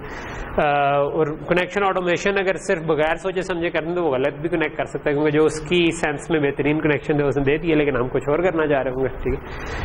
ओके, उसके बाद हमने वहां से जब Xilinx उसकी बिट स्ट्रीम जनरेट हो गई तो हमने फाइल में जाके कहा एक्सपोर्ट हार्डवेयर। अच्छा, उससे हुआ क्या, एक्सपोर्ट हार्डवेयर से ये मैंने आपको दिखाया नहीं था, लेकिन अगर मैं अब चला जाऊं तो ये हमारा प्रोजेक्ट यहाँ कहीं पे पड़ा होगा, स्क्रीन पे है कामरान आप। अच्छा, तो इसके अंदर हमने ना ज़ेबो फर्स्ट के नाम से प्रोजेक्ट बनाया था, ठीक है। तो ये जो फोल्डर है ना ZeboFirst.sdk का, ये तब बना था जिस वक्त हमने उसको हार्डवेयर को एक्सपोर्ट किया और उसके बाद हमने SDK लॉन्च की। इसके अंदर वो वाली फाइल होंगी, यानी इसके अंदर आपको फोल्डर नजर आ रहे हैं। बाय डिफॉल्ट जब हमने लॉन्च SDK किया तो उसने ये वाली फाइल, ये वाला फोल्डर बनाया हार्डवेयर प्लेटफॉर्म का, ठीक है। इसके अंदर आप देखेंगे कि यहाँ पर एक HDF फाइल भी पड़ी हुई है, इसके अंदर आपके पास ये बिट स्ट्रीम भी पड़ी हुई है, क्योंकि हमने एक्सपोर्ट हार्डवेयर में क्लिक किया था इंक्लूड बिट स्ट्रीम को, तो उसने बिट स्ट्रीम इधर कॉपी किया, उधर ना किया होता तो फिर बिट स्ट्रीम इधर कॉपी ना होती। और फिर कुछ PS7 जो है ना, ये प्रोसेसिंग सिस्टम 7 है, यानी ये जो इसका प्रोसेसर वाला पार्ट है, ठीक है, उसको इनिशियलाइज करने की कुछ कोड पड़े हुए, ठीक है। दूसरा जब हमने ज़ेबो टेस्ट बनाया था जिस हेलो वर्ल्ड एप्लीकेशन, तो हेलो वर्ल्ड का सोर्स का फोल्डर ये नजर, जो SDK में एक्चुअली यही फोल्डर ही दिखा रही है। अगर मैं SDK में खोल जाके देखूँ ना तो ये आपको यही फोल्डर दिखा रही है, ये आपको जो फोल्डर्स हैं उनके कंटेंट दिखा रही है कि हेलो वर्ल्ड पड़ा हुआ है, बाकी पड़ा हुआ है। तो ये बने किधर हैं, ये बने इधर हैं जो आपका प्रोजेक्ट था, क्योंकि हमने लोकल टू प्रोजेक्ट सिलेक्ट किया हुआ था, तो ये प्रोजेक्ट के अंदर .sdk का फोल्डर बना है और उसके अंदर ये सारी चीजें पड़ी हुई हैं। और इन कोड्स को अब हम मॉडिफाई कर सकते हैं और चला सकते हैं। ठीक है, ये जो HDF फाइल होती है ना, ये हार्डवेयर डिस्क्रिप्शन फाइल होती है, ये प्राइमरली ये इंपॉर्टेंट होती है कि एक डिज़ाइन आप किसी और डिज़ाइन के लिए अगर सॉफ्टवेयर डेवलप करना चाहते हैं तो आपको ये HDF और बिट स्ट्रीम ज़रूर चाहिए। ठीक है, यानी मैंने इस PC पे एक हार्डवेयर डिज़ाइन बनाया विवाडो पे, लेकिन मैं SDK किसी और PC पे चलाना चाहता हूँ, तो उनको क्या चीज़ रिक्वायर्ड होगी? उनको चाहिए होगी, अगर उसी से उन्होंने रन भी करना है तो बिट स्ट्रीम भी चाहिए होगी, अगर सिर्फ सॉफ्टवेयर कंपाइल करना है तो ये HDF फाइल ज़रूर चाहिए होगी कि हार्डवेयर डिस्क्रिप्शन फाइल से उसको पता चल जाएगा कि इस हार्डवेयर के अंदर क्या क्या कंपोनेंट्स थे और उसके हिसाब से ये चीज़ों को कॉन्फ़िगर कर लेंगे। ठीक है, okay, so maybe we can play around with this a bit. Maybe क्या ख्याल है कि हम ये एग्जाम्पल कोड तो आ गया है, लेकिन हमें ये चीज़ भी नज़र आ रही है कि ये LEDs पे लिखवा रहा है। ठीक है, तो बजाय ये कि हम प्रिंट तो हम कोई भी कर दें, प्रिंट्स को तो चेंज कर ही सकते हैं, लेकिन मैं कहता हूँ कि अगर प्रिंट्स के बजाय ये जो स्विच डाटा लिखवा रहा है, इसके बजाय ये था ना जो LEDs पे लिखवा रहा है, यानी उसने पहले स्विच डाटा उठाया। सो मे बी मैं ये करता हूँ कि मैं स्विच डाटा के बजाय इस पूरे हिस्से को करता हूँ कमेंट। ठीक है, और मैं कोई लेट से चाहता हूँ कि थोड़ी देर के लिए एक LED ऑन हो, फिर दूसरी हो, फिर तीसरी हो, फिर चौथी हो। ठीक है, सो लेट से कि मुझे नहीं पता क्या लिखना चाहिए, लेट से मैं लिखना शुरू कर देता हूँ। Int I is equal to, या वाइल 1 ही लगा देता हूँ। ठीक है, वाइल 1, और लेट से कि मैं ना एक int count is equal to 0 कर देता हूँ, 0 से स्टार्ट हो। ओहो, और उसके बाद क्या करूँ, उसके बाद मैं ये राइट करूँ, लेकिन इसमें स्विच डाटा के बजाय काउंट को लिखवा दूँ। ठीक है, और फिर मैं ये करूँ कि जो स्लीप है ना वो लेट से कि 200 मिलीसेकंड का था। चलो मैं इसको 200 मिलीसेकंड सिग्निफिकेंट, 1 सेकंड का 5वां हिस्सा होगा। इसके बाद मैं कहता हूँ कि मैं काउंट को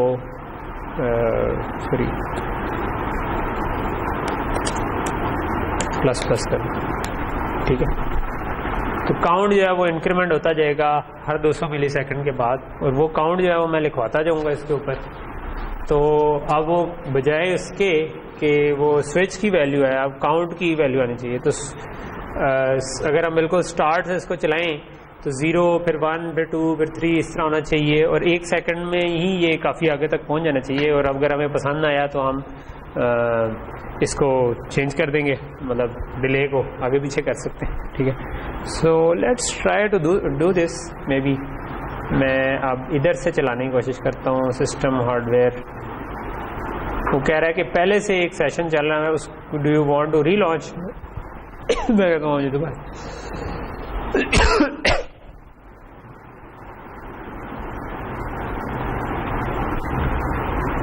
ये देखें काउंटर चलना शुरू हो गया।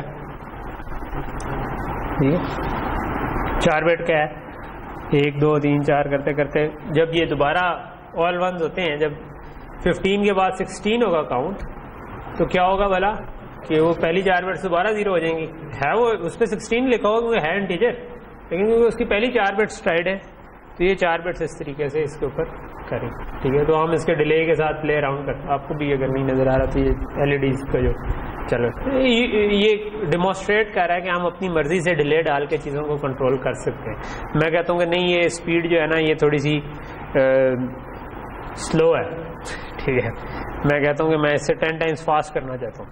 ठीक है, तो मैंने उसको 2 वो कर दिया। ठीक है, अब मेरा ख्याल है कि शायद इतनी तेज़ हो जाए कि हमें नज़र ही ना आए, बट पंगा लेने में क्या अर्ज है। ठीक है, ज़्यादा से ज़्यादा नहीं नज़र आएगा। ठीक है, अभी ये चल रहा है, अभी चला नहीं है। अब देखें ठकाठक चल रहा नहीं, उससे 10 टाइम्स फास्ट हो गया। ठीक है, सो कहने का मकसद है if you want to control a motor और समथिंग, और आपको कोई स्पीड चाहिए, तो स्लीप आपके पास है, जितना डिले डालना है डालो, लूप लगाओ, जितने मज़े करो। ठीक है, सो इस तरीके से हम इससे प्ले अराउंड कर सकते हैं। अभी एलईडी से टैग किया हुआ है, आप GPIO को जनरल पर्पस आउटपुट, ये जो इसके ऊपर ये PMOD कनेक्टर लगे हुए हैं बहुत सारे, हर एक में ना 6-6 पिने हैं आपके पास यूज़ करने। एक्चुअल में 10 हैं, लेकिन उनमें से कुछ 2-2 ग्राउंड और VCC की हैं, तो बाकी 6 जो हैं वो आपके पास अवेलेबल हैं। तो ये मेरा ख्याल है एटलीस्ट 24 तो हैं ये इसके ऊपर सीधी, बल्कि 5 है, तो ये 30 पिन है तो आपके हाथ में, तो उससे आप जो कुछ मर्जी कंट्रोल करना चाहें वो कर सकते हैं। ओके, 7 है 35, ठीक, 36 हो जाएंगी। ओके, सो ये बात समझ आ गई कि किस तरीके से हो सकता है, ठीक है। तो ये हमने आज सक्सेसफुली पहला एक रन करके देख लिया। एक छोटी सी और चीज़ भी मैं बताता हूँ, वो ये है कि अभी मैंने रन एज किया था, ठीक है, इसमें एक और ऑप्शन भी है, ठीक है, और मैंने ऑफ कर दिया, तो ऑफ के बाद मुझे ना प्रोग्राम FPGA दोबारा करना पड़ेगा। मैं प्रोग्राम FPGA कर लेता हूँ, ठीक है। एंड इसके बाद अब मैं ना ये इट्स नॉट ओनली रनिंग, जिसमें एक पावरफुल चीज़ ये है कि you can debug as well, ठीक है। यानी मैं इसको अगर राइट क्लिक करके रन एज के बजाय डिबग एज में चला जाऊं और उसमें वो सिस्टम डिबगर में चला जाऊं, तो अब वो इसको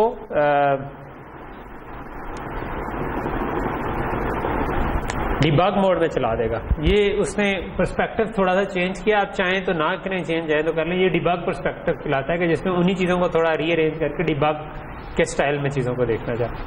अच्छा, अब देखें, आप वो काउंटर नहीं चला, ठीक है, लेकिन अब आप उधर स्क्रीन पे देखेंगे तो एक ग्रीन सी आपको नजर आ रहा है ना एरो।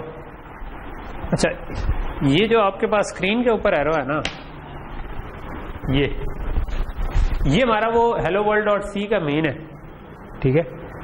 अब मैं ये कर सकता हूं कि मैं एक एक स्टेप करके, जिस तरह विजुअल स्टूडियो में स्टेप करके आगे जाते हैं ना, वो करके जा सकता हूं, लेकिन वो स्टेप एक्चुअल में हार्डवेयर के ऊपर चल रहे हैं, ठीक है। और आप एक्चुअली डीबग कर सकते हैं अगर आपके सॉफ्टवेयर में कोई मसला है। इनफैक्ट कई दफ़ा हम ये भी करते हैं कि अगर हार्डवेयर में मसला हो तो तब भी हम सॉफ्टवेयर के थ्रू डीबग करना शुरू कर देते हैं कि हाँ वैल्यूज तो कोई पड़े, कोई नज़र तो है FPGA में। वैसे तो आप ब्लाइंड हो जाते हैं कि जब आपने सिंथेसिस कर दिया, बिट स्ट्रीम डाल दी। हैं उसके भी कुछ तरीके, यानी कि आपकी चिप स्कोप और ILA कोर्स जिनको हम कहते हैं, वो भी मैं कराऊंगा किसी पॉइंट पे। लेकिन अब मैं क्या कर सकता हूँ, अब मैं अगर स्क्रीन पे जाऊँ तो यहाँ पर स्टेप ओवर, स्टेप इनटू, ये आपके पास आ रही है ऑप्शन। तो मैं स्टेप ओवर करूँ तो अब ये एक एक करके स्टेप चलता जा रहा है, ठीक है। सो अब लेट्स से कि उसने शुरू में इनिट प्लेटफॉर्म किया, अब ये डिस्क्रीट राइट के ऊपर पहली दफ़ा कुछ नहीं होना चाहिए, पहली दफ़ा कुछ नहीं हुआ बिकॉज काउंट 0 था, ठीक है। फिर मैंने अगली दफ़ा काउंट को प्लस कर दिया, ठीक है। अभी मैं डिस्क्रीट राइट पे स्टेप ओवर करूंगा तो सुली तौर पर एक LED ऑन हो जानी चाहिए।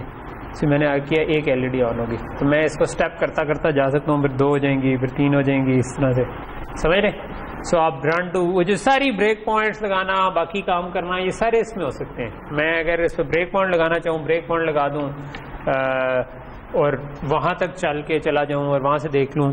हार्डवेयर के अंदर जो वेरिएबल्स हैं, अब जो काउंट की वैल्यू क्या चल रही है, वॉच लगाना चाहूँ वो भी इसके अंदर आप वॉच लगा के देख सकते हैं। यानी it's as good as any जो भी विजुअल स्टूडियो में जो हम डिबगिंग करते थे। और वो लेकिन जो फ़र्क है वो ये है कि it's running on embedded hardware, ठीक है। तो एक क्वेश्चन ध्यान में आ सकता है कि कर कैसे रहा है, हमने तो हार्डवेयर में कोई ऐसी चीज़ नहीं डाली,